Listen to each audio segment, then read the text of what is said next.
Audio Jungle.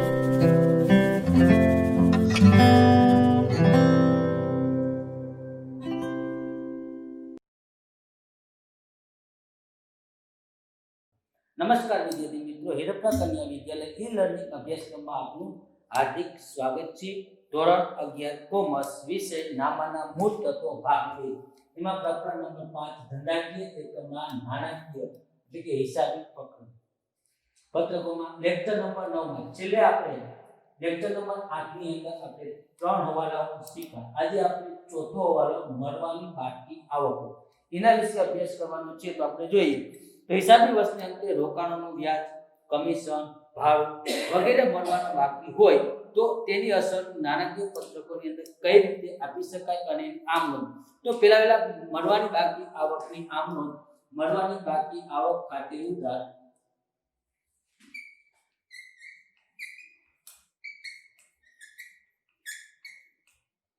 મળવાની બાકી આવક ખાતે ઉધાર તે જે તે ખર્ચ ખાતે આપેલી મળવાની બાકી આવક ખાતે ઉધાર તે જે તે ખર્ચ ખાતે હવે વાર્ષિક હિસાબમાં અસર તો મળવાની બાકી આવક તો દરેક વ્યવહારની મેં તમને બે અસર કીધી હતી। પહેલી અસર નફા નુકસાન ખાતામાં જમા બાજુ મળવાની બાકી તમારે ક્યારે પણ હોય તો નફા નુકસાન ખાતામાં જમા બાજુ જે તે ખર્ચમાં ઉમેરવાનું। પહેલી અસર નફા નુકસાન ખાતામાં જમા બાજુ જે તે ખર્ચમાં શું કરવાનું ઉમેરો એટલે પ્લસ કરવાનું। બીજી અસર પાકા સરવૈયામાં મિલકત લેના બાજુ પાકા સરવૈયામાં મિલકત લેના બાજુ। ચાલો દાખલા તરીકે કોઈ પણ વસ્તુ આપણે મળવાની બાકી હોય, દાખલા તરીકે ઉદાહરણ લઈએ તો કે મળેલ ભાડું 22,000 છે। મળેલ ભાડું 22,000 છે, એમાં આપ્યું હોય મળવાનું બાકી ભાડું 8,000। આ હવાલો આપ્યો છે, ભાડું આપણે 22,000 છે, એમાંથી મળવાનું બાકી ભાડું 8,000 છે। તો આપણે ખબર છે કે નફા નુકસાન ખાતામાં જમા બાજુ આવે તો તમારે નફા નુકસાન ખાતામાં જમા બાજુ લખવાનું ભાડું કેટલા હજાર તો કે 22,000 પ્લસ મળવાનું બાકી ભાડું કેટલા રૂપિયા 8,000 એટલે કુલ બાઈને આવશે 30,000। તો આ રીતે નફા નુકસાન ખાતામાં તમારે જમા બાજુ દર્શાવવાનું રહેશે। ત્યાર પછી પાકા સરવૈયામાં મિલકત લેણા બાજુ તમારે દર્શાવવાનું થાય તો અહીંયા લખવાનું મળવાનું બાકી ભાડું। વધારે આનો આપણે અભ્યાસ જેમ જેમ દાખલા કરશું એ રીતે કરશું। તો વિદ્યાર્થી મિત્રો આ રીતે જમા બાજુ નફા નુકસાન ખાતામાં જમા બાજુ પાકા સરવૈયામાં મિલકત લેણા બાજુ, આ બાજુ મિલકત લેણા બાજુ આપણે જે કાલે લેક્ચરમાં પણ જોયું હતું, અને આ બાજુ મૂડી દેવા બાજુ આમ નોટ લખવી હોય તો આમ નોટમાં લખવાનું મળવાની બાકી આવક ખાતે ઉધાર 8,000 તે અને શું લખ્યું છે જે તે ખર્ચ, તો ખર્ચ ક્યું है તે ભાડા ખાતે 8,000। એવી જ રીતે બીજું ઉદાહરણ જોઈએ કે તમારી પાસે દલાલી મળી 12,000 એનો હવાલો મળવાની બાકી દલાલી 500 રૂપિયા। તો નફા નુકસાન ખાતામાં તમારે જમા બાજુ લખવું પડે દલાલી કેટલી તો કે 12,000 પ્લસ મળવાની બાકી દલાલી 500 તો કે 12,500। બીજી અસર પાકા સરવૈયામાં મૂડી દેવા બાજુ મળવાની બાકી દલાલી કેટલા રૂપિયા 500। આમ તો લખ્યું હોય અહીંયા મળવાની બાકી દલાલી 8,000 લખીને 500 રૂપિયા અને ભાડાની જગ્યાએ તમે લખી શકો દલાલી ખાતે કેટલા રૂપિયા 500। વિદ્યાર્થી મિત્રો આ રીતે હવાલો કરી। ત્યાર પછીનો હવાલા નંબર 5 અગાઉથી મળેલી આવક। ત્યાર પછીનો હવાલો છે અગાઉથી મળેલી આવક। તો એનો હવાલો આપણે જોઈએ।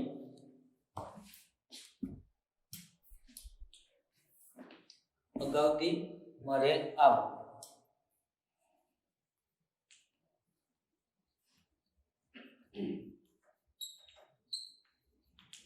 જે રીતે મળવાનું બાકી હતું, ઘણી વખત વ્યક્તિઓ અગાઉથી પગાર, મજૂરી, દલાલી આ બધું અગાઉથી ચૂકવી દે. તો અગાઉથી ચૂકવેલી ધંધામાં કેટલી અમુક આવકો અગાઉથી મળે છે, તો એની પણ દાખલા કે ભાડું, લવાજમ, મજૂરી આ બધી ચૂકવતા હોય તો એના માટે આમનું છે જે તે આવક ખાતે ઉધાર. પેલી વસ્તુ જે તે આવક ખાતે ઉધાર, તે અગાઉથી મળે આવક ખાતે. જે તે આવક, જે આવક થઈ એના ખાતે ઉધાર, તે અગાઉથી મળેલ આવક ખાતે. આ રીતે તેની આમનોંધ લખવાની. એની અસર વાર્ષિક હિસાબમાં બે હશે. એક નફા નુકસાન ખાતામાં જમાવટ, આવકમાંથી શું કરવાની બાદ નફા નુકસાન ખાતે, કઈ બાજુ તો કે જમા બાજુ, જે તે આવકમાંથી બાદ. પહેલી અસર તમારે લખવાની નફા નુકસાન ખાતામાં જમા બાજુ, જે તે આવક આપેલી હોય એ જવાબમાંથી બાદ કરો. બીજી અસર પાકા સરવૈયામાં મૂડી દેવા બાજુ. બીજી અસર પાકા સરવૈયામાં મૂડી દેવા બાજુ. આ બે અસર. દાખલા તરીકે આપણે મળેલ ભાડું, તમારી પાસે મળેલ ભાડું 26,000 રૂપિયા હોય. કેટલા હોય? 26,000. એમાં તમને હવાલો મળ્યો અગાઉથી મળેલ ભાડું 6,000. તો તેની અસર કઈ રીતે આપવી? પહેલા તમારે નફા નુકસાન ખાતામાં જમા બાજુ, નફા નુકસાન ખાતામાં જમા બાજુ તમારે દર્શાવવાનું ભાડું કેટલા 26,000 માઇનસ અગાઉથી મળેલ ભાડું 6,000, એટલે 12 તમારે બતાવવાના 20,000.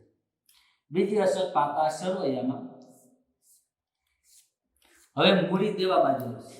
મિલકત લેનાર જગ્યાએ મૂડી દેવા બાજુ લખવાનું અગાઉથી મળેલ ભાડું કેટલા રૂપિયા તો કે 6,000. જેટલા હવાલો હોય એટલું જ દર્શાવવાનું છે, એથી વધુ દર્શાવી શકાતું નથી. હવે એની આમનોંધ લખવાની. જે તે આવક, તો શેની આવક છે તો કે ભાડા, અહીં લખવાનું ભાડા ખાતે ઉધાર કેટલા હજાર તો કે 6,000, તે અગાઉથી મળેલ ભાડા ખાતે કેટલા 6,000. હવે દાખલા તરીકે બીજું ઉદાહરણ લો. કમિશન મળે 7,000, હવાલો અગાઉથી મળે કમિશન 2,000. તો કમિશન મળ્યું છે એટલે જમા બાજુ તમારે લખવાના કમિશન 7,000 માઇનસ અગાઉથી મળેલ કમિશન 2,000, એટલે 12 આવશે 5,000. બીજી અસર પાકા સરવૈયામાં મૂડી દેવા બાજુ અગાઉથી મળેલ કમિશન 2,000. હવે એની આમનોંધ લખવી હોય તો ભાડાની જગ્યાએ શું લખવાનું કે કમિશન ખાતે ઉધાર 2,000, તે અગાઉથી મળેલ કમિશન ખાતે 2,000. તો વિદ્યાર્થી મિત્રો, આ રીતે અગાઉથી મળેલ હવાલા હોય તો આ રીતે તેની અસર આપવામાં આવે છે. ત્યાર પછીનો છઠ્ઠો હવાલો છે મૂડી પર વ્યાજ.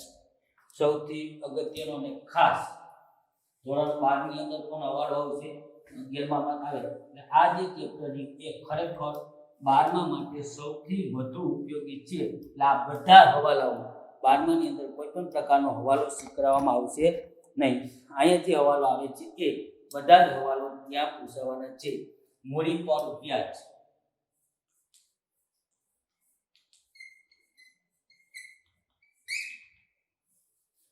હવે મૂડી પર વ્યાજ, તો રોકાયેલી મૂડી પર હંમેશા વ્યાજ ગણવામાં આવે છે, જેથી ધંધાનો શું ગણાય છે? ખર્ચ. તો એના માટેની આમનોંધ થાય છે મૂડી પર વ્યાજ ખાતે ઉધાર.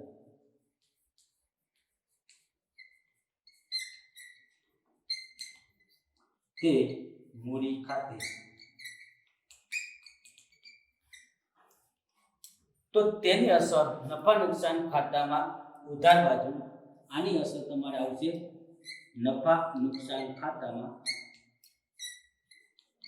ઉધાર બાજુ હંમેશા મૂડી પર વ્યાજ આવે એટલે તમારે નફા નુકસાન ખાતામાં ઉધાર બાજુ દર્શાવવાની અને બીજી અસર પાકા સરવૈયામાં મૂડી દેવા બાજુ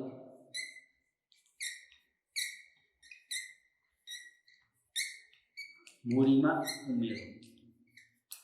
ચાલો બે વસ્તુ શીખવાની. મૂડી પર વ્યાજ તો પહેલી અસર તમારે નફા નુકસાન ખાતામાં ઉધાર બાજુ. શા માટે? તો કે નફા નુકસાન ખાતામાં એટલા માટે કે ઉધાર બાજુ આ ખર્ચ છે એટલે ખર્ચ બધા હંમેશા ઉધાર બાજુ આવે એટલે પહેલી અસર તમારે નફા નુકસાન ખાતામાં ઉધાર બાજુ. બીજી અસર પાકા સરવૈયામાં મૂડી દેવા બાજુ. પાકા સરવૈયામાં મૂડી દેવા જે તમારી મૂડી આપી હોય મૂડીમાં તમારે જેટલું વ્યાજ હોય એટલું વ્યાજ તમારે શું કરવું પડે? ઉમેરવું પડે. દાખલા તરીકે તમારી પાસે મૂડી 1 લાખ રૂપિયા છે. મૂડી કેટલા રૂપિયા છે? 1 લાખ. એના ઉપર વ્યાજ મૂડી પર 10,000 રૂપિયા છે. તો આની તમારે અસર આપવી હોય તો બે અસર એક નફા નુકસાન પહેલા આપણે આમનું લખી મૂડી પર વ્યાજ તો લખવાનું મૂડી પર વ્યાજ ખાતે ઉધાર 10,000 તે મૂડી ખાતે કેટલા હજાર? 10,000. પહેલી અસર નફા નુકસાન ખાતામાં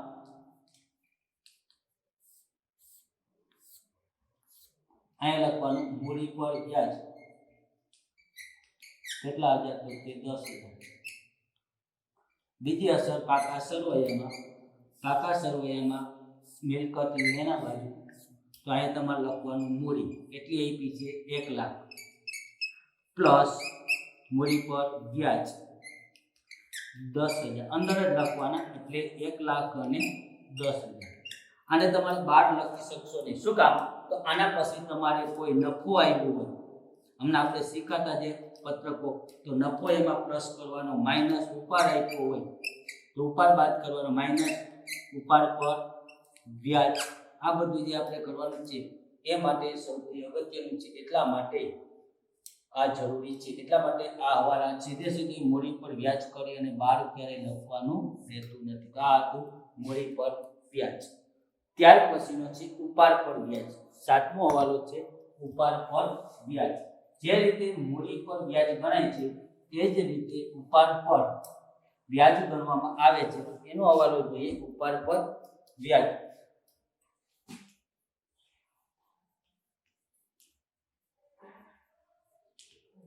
તો એની આમ નોંધાય છે ઉપાડ પર વ્યાજની ઉપાડ ખાતે ઉધાર તે ઉપાડ પર વ્યાજ ખાતે. ચાલો બે અસર. પહેલી અસર નફા નુકસાન ખાતામાં જમા બાજુ. પહેલી જ અસર આવશે નફા નુકસાન ખાતા કઈ બાજુ? તો કે જમા બાજુ. બીજી અસર પાકા સરવૈયામાં મૂડી દેવા બાજુ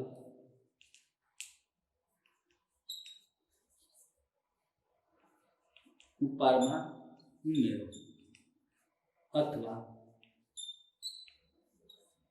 મૂડીમાંથી બાદ. બે વસ્તુ આવશે. તો પહેલી વસ્તુ આપણે નફા નુકસાન ખાતામાં જમા બાજુ પહેલી એક અસર દીધી. હવે મૂડી દેવા બાદથી ઉપાડ હોય તો તમારે ઉપાડમાં પ્લસ કરવાનું. જો તમારું ઉપાડ ન હોય તો ઉપાડ ન હોય તો મૂડીમાંથી તમારે શું કરવાના? બાદ કરવાના રહેશે. તો એનું એક ઉદાહરણ જોઈએ કે તમારી પાસે મૂડી 50,000 રૂપિયા છે, ઉપાડ 10,000 રૂપિયા છે અને ઉપાડ પર વ્યાજ 1,000 રૂપિયા છે. બરાબર? તો એના માટે આપણે નફા નુકસાન ખાતામાં જમા બાજુ ઉપાડ પર વ્યાજ કેટલા લખશો? 1,000. પછી પાકા સરવૈયામાં મૂડી દેવા બાજુ લખીએ તો અહીંયા મૂડી કેટલા છે? તો કે 50,000. એમાંથી તમારે ઉપાડ શું કરવાનું? બાદ. ઉપાડ તમે અંદર આ રીતે પણ લખી શકો 10,000 પ્લસ ઉપાડ પર વ્યાજ 1,000 એટલે 11,000 અહીંયા તમારે શું કરવાના? બાદ કરવાના. અથવા આ રીતે પણ તમે લખી શકો, મૂડી 50,000 માઇનસ ઉપાડ 10,000 એટલે વૈધા 40,000 માઇનસ ઉપાડ પર વ્યાજ 1,000 એટલે બાઈને વૈધા 39,000. અને આ રીતે લખવું હોય તો પણ લખી શકાય 39,000. બે રીતે દર્શાવી શકાય. આ બેનો સરવાળો પણ કરી શકો અથવા બે એક પછી, કારણ કે આ બે રકમ તમારે મૂડીમાંથી શું કરવાની છે? બાદ કરવાની. હવે આમ તો લખ્યું હોય તો લખવાની ઉપાડ ખાતે ઉધાર 1,000 તે ઉપાડ પર વ્યાજ ખાતે 1,000. વિદ્યાર્થી મિત્રો, આ રીતે ઉપાડ પર વ્યાજ ગણી શકાય. હવે નેક્સ્ટ લેક્ચરની અંદર સૌથી અગત્યનો એટલે કે ઘસારો, પછી કાલકાર કે દુબટ્યાનો કે માટીવાળો, એના વિશે અભ્યાસ કરશું. ત્યાં સુધી ઘરમાં રહો, સુરક્ષિત રહો. અસ્તુ.